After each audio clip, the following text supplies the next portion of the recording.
Hello everyone, welcome to all on matrix classes. बेटा आज जो अपन टॉपिक डिस्कस करने वाले हैं वो है टू फेज मेथड। अब to phase method the second method है सिंप्लेक्स। बिल्कुल जैसा काम सिंप्लेक्स में करते हैं वैसा ही काम इसमें भी करते हैं। बस यहाँ पर दो टेबल्स बनती है, फेज़ वन और फेज़ टू।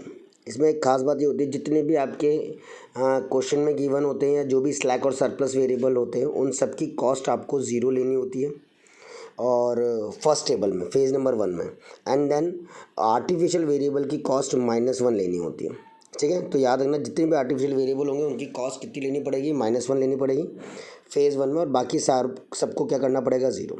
सेम सॉल्व करेंगे सिंप्लेक्स मेथड से, but take cost of variable as zero. Variable की कॉस्ट कितनी लेनी पड़ेगी, आपको ज़ीरो प्लेस करनी पड़ेगी, and then rest of the one आपको बिल्कुल आर्टिफिशियल वेरिएबल को कॉस्ट कितनी लेनी है, -1 लेनी है।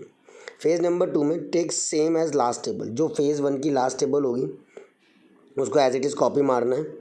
मतलब लास्ट टेबल कैसे बनेगी, जब सारे के सारे Z minus C J greater than equal to zero आ जाएंगे, है ना। और बट इस बार आपको जो कॉस्ट लेनी है वो बिल्कुल जैसे क्वेश्चन में गिवन हो वैसे ही लेनी है, जो सिंप्लेक्स मेथड में लेते थे ना वैसे फेज़ टू में। ठीक है, चलो देखते हैं कैसे करना है। आई थिंक इतना तो समझ में आ गया होगा कि फेज़ वन के अंदर जितने भी आपके पास वेरिएबल्स होंगे उन सब की कॉस्ट आपको ज़ीरो लेनी है। आर्टिफिशियल वेरिएबल की कॉस्ट आपको -1 लेनी है। फेज़ टू में फेज़ वन की लास्ट टेबल को कॉपी करना है और जो ओरिजिनल कॉस्ट क्वेश्चन में गिवन हो वो वाली आपको प्लेस करके सॉल्व करके दिखाना है। ठीक है, से क्वेश्चन है आपके पास, solve the following LPP by two phase method, लिखा हुआ आएगा एग्जाम में। मिनिमम z इक्वल टू कितना है, x1 प्लस x2 है। सब्जेक्ट टू की इक्वेशन आपके पास 2x1 plus x2 greater than equal to 4, x1 plus का 7x2 greater than equal to 7, and x1 comma x2 greater than equal to कितना है, 0 है। ठीक है, तो सबसे पहले वही मिनिमाइज है, तो सबसे पहले किसमें काम होगा वही करेंगे, स्टेप्स वो की वही फॉलो होगी जो पहले होती थी सिंप्लेक्स मेथड में। सबसे पहले अगर कोई चीज़ मिनिमाइज में है तो कन्वर्ट दैम इनटू कितना, मैक्सिमाइज में कन्वर्ट करो। तो किससे, माइनस से मल्टीप्लाई कर दिया तो माइनस का z हो गया, इसको तोड़ दे के लिए z डैश मान लिया। क्या मान लिया, इसको z डैश मान लिया। तो माइनस का x1 माइनस का x2 कर दिया। ये बाकी की चीज़ें बाद में बताऊँगा। अब आपका यह ग्रेटर देन था, तो ग्रेटर देन था तो आपने क्या किया, माइनस का x3 किया। फिर आपका ग्रेटर देन था अगली में भी, तो आपने माइनस का x4 किया। अब ये दोनों मिलकर के आर्टिफिशियल वेरिएबल, सॉरी ये दोनों मिलकर के आपके बेसिस वेरिएबल नहीं बना रहे, मतलब 1 0 0 1 नहीं बना रहे, तो आपको नए वेरिएबल जोड़ने पड़ेंगे। आपने x5 इसमें भी जोड़ दिया और x6 इसमें भी जोड़ दिया। अब x5 और x6 मिलकर के आपके बेसिस वेरिएबल्स तैयार कर रहे हैं, यानी आइडेंटिटी मैट्रिक्स बना रहे हैं। ठीक है, 4 और 7, तो 2x1 प्लस का x2 माइनस का x3 प्लस का 0x4 plus x5 plus 0x6। अब सबकी कॉस्ट आपको क्वेश्चन में जितने वेरिएबल्स थे उनकी कॉस्ट अभी तो आपने 0 0 कर दिए, नॉर्मल क्वेश्चन की तरह काम कर दिया।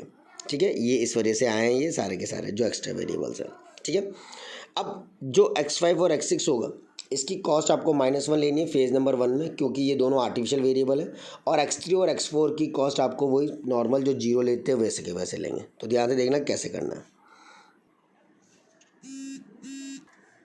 नाउ लिसन, टेबल बनाएंगे पहले तो अपन वही पहले की तरह टेबल क्या कहती है, वही B C B X B x1 x2 x3 x4 x5 और ये कितना x6।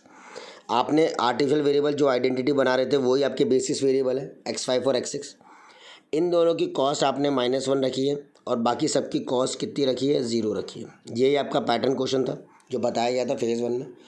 इन दोनों की कॉस्ट -1 तो सी बी में आ गया, एक्स बी में इक्वल टू के बाद वाला पार्ट आ गया यानी 4 और 7, और बाकी यहाँ से 2 1 माइनस का 1 इनकी कोफिशिएंट 2 1 माइनस का 1 0 1 और 0, तो वो प्लेस कर दिया। अगले में अगला x1 1 7 0 -1 0 और ये कितना 1 प्लेस कर दिया। ठीक है, अब आप वही काम करोगे जो पहले करते थे, B Z C B into X B Z J minus C J निकालने के लिए। -1 इंटू 2 -2 माइनस का 1 माइनस का 0 तो माइनस का 3 आ जाएगा, माइनस का 1 माइनस का 7 माइनस का 8 आ जाएगा, ऊपर वाला तो वैसे ही 0 है। माइनस का माइनस प्लस का 1 हो जाएगा, 1 माइनस का 1 प्लस का 0 ऊपर का कर देंगे, वही सेम 1 आ जाएगा। वही जेड जे माइनस सी जे जैसे पहले निकालते थे, B into C B into X B 0, ये माइनस का 1 इंटू ये वाला 2 करना, प्लस का माइनस का 1 इंटू ये वाला 1 करना, माइनस के साथ ऊपर वाला करना है। ठीक है, ऊपर वाला 0 है तो कोई फ़र्क पड़ ही नहीं रहा। अब मोस्ट नेगेटिव कौन हो गया आपका, -8 आपका मोस्ट नेगेटिव, मतलब ये एंट्रिंग वेक्टर कहलाएगा। यानी जो एक्स बी के एलिमेंट्स हैं उनको आप x2 वाले एलिमेंट से डिवाइड करके देख लो तो मिनिमम रेशियो आ जाएगा। तो 4 डिवाइडेड बाय 1 किया एंड देन 7 डिवाइड बाय 7 किया, कितना आया 1, तो ये आपका क्या बन गया, आउटगोइंग वेक्टर, क्योंकि मिनिमम रेशियो यहाँ आ रहा है। ये दोनों जहाँ इंटरसेक्ट होंगे उसको आप की एलिमेंट बोल दोगे, वो कितना है आपका 7 है। ये आपने क्या बना दिया, की एलिमेंट तैयार कर दिया इसके रेस्पेक्ट में, तो वो की एलिमेंट तैयार हो गया। नाउ अब जैसे ही आपका की एलिमेंट बन गया है कौन, 7, तो आप इस पूरी रो को किससे डिवाइड कर दोगे, 7 से। तो 7/7 1, ये 1/7, ये 7/7 1, फिर ये 0/7 -1/7 0/7 और ये 1 में कितना 7। ठीक है, अब आपको इसके ऊपर वाले एलिमेंट को 1 को 0 बनाना है, तो आप क्या करोगे, R1 गोज़ टू ऑपरेशन लगाओगे, R1 goes to R1 minus का कितना R2 करके, तो 1 माइनस का 1 0, 2 माइनस का 1/7 13/7, 4 माइनस का 1 कितना 3 आ जाएगा, -1 माइनस का 0 -1 आ जाएगा, 0 माइनस का प्लस 1/7 तो 1/7, ऐसे ही ये 0 और ऐसे ही ये। अब टू फेस की खास बात होती है, जो आपके निकलते चले जाते हैं बेटा उनको अगली टेबल से रिमूव करते चले जाओ, मतलब सॉल्व करने की ज़रूरत नहीं है। अभी तो मैंने सॉल्व करके दिखा दिया है, पर इसको सॉल्व करने की कोई नीड ही नहीं है क्योंकि इसकी ज़रूरत ख़त्म हो जाती है ना। तो चाहो तो नहीं भी करोगे तो भी चलेगा। ठीक, अब वही same Z J minus C जे करेंगे अपन, पहले वाला काम। जेड जे माइनस सी जे का काम क्या होता है, C B into X B minus का कितना सी जे। तो अप्लाई करते हैं, माइनस का 1 मल्टीप्लाई बाय 13/7 प्लस का 0 मल्टीप्लाई बाय 1/7 माइनस का कितना 0, तो कितना हो गया माइनस का 13/7, -1 इंटू 0 0 इंटू 1 माइनस का 0, तो कितना आ जाएगा 0 1, और ये कितना आ जाएगा 1। देन सिमिलरली माइनस का 1/7 तो -1/7 देन 0, और फिर आखिरी वाले को करो तो करो वरना कोई बात। अब मोस्ट नेगेटिव कौन सा हो गया, माइनस का 13/7 एंट्रिंग वेक्टर कहलाएगा। अब मल्टीप्लाई वही मिनिमम रेशियो निकालना है, तो 3 divided by 13/7 21/13 and 1 divided by 1/7 ये 7, ये तो ज़्यादा हो जाएगा। तो आपके पास क्या हुआ, यही एक एलिमेंट हुआ जिसको आपको क्या करना है, हाँ इसी को आपको क्या करना है, निकालना है। तो यानी अब x5 निकलेगा और उसकी जगह कौन आएगा, x1 आएगा। x5 को रिमूव कर दो और x1 को एंट्री दे दो। तो x1 को आपने क्या दे दिया, एंट्री दे दिया, ये x1 हो गया और ये x2 हो गया। दोनों की कॉस्ट कितनी है, 0 0 है। अब बेटा ये दोनों कहाँ टकरा रहे हैं, ये इधर से आ रहा है और ये आउट गोइंग है, तो की एलिमेंट 13/7, तो सारे एलिमेंट को 13/7 से डिवाइड कर दो फर्स्ट रो के। तो 3 डिवाइडेड बाय 13/7 21/13, 0 डिवाइडेड बाय 13/7 0, और इसको वही -7/13 देन 1/13, और फिर इसको चाहो तो करो वरना कोई बात नहीं, छोड़ भी सकते हो दोनों को क्योंकि ये तो पहले ख़त्म हो चुका है और ये दोबारा आउट गोइंग था इसलिए उसको भी हटा दिया गया है।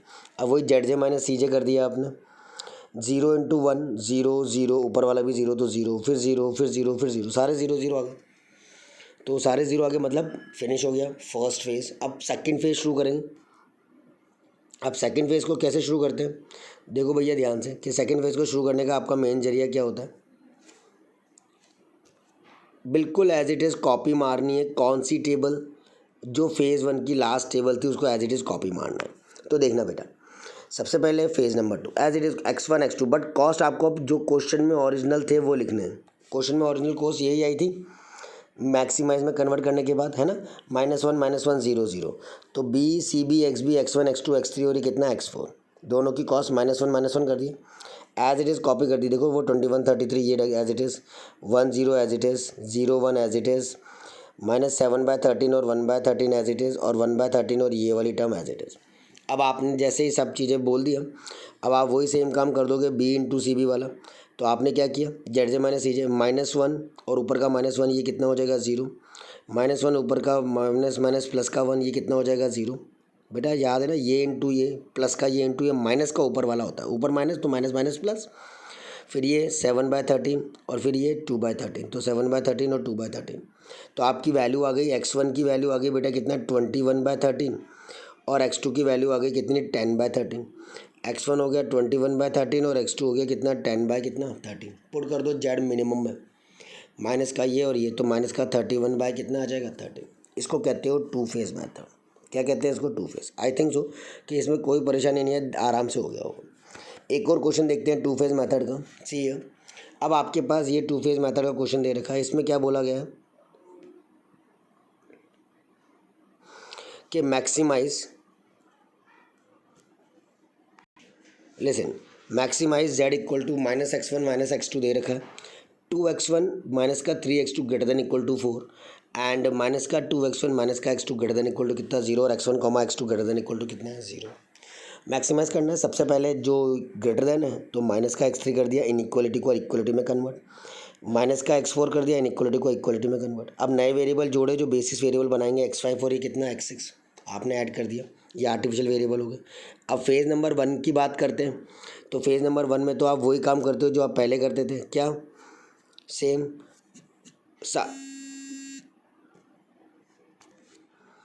फेज़ नंबर 1 में वही सारे काम B C B X B x1 x2 x3 x4 x5 और ये कितना x6।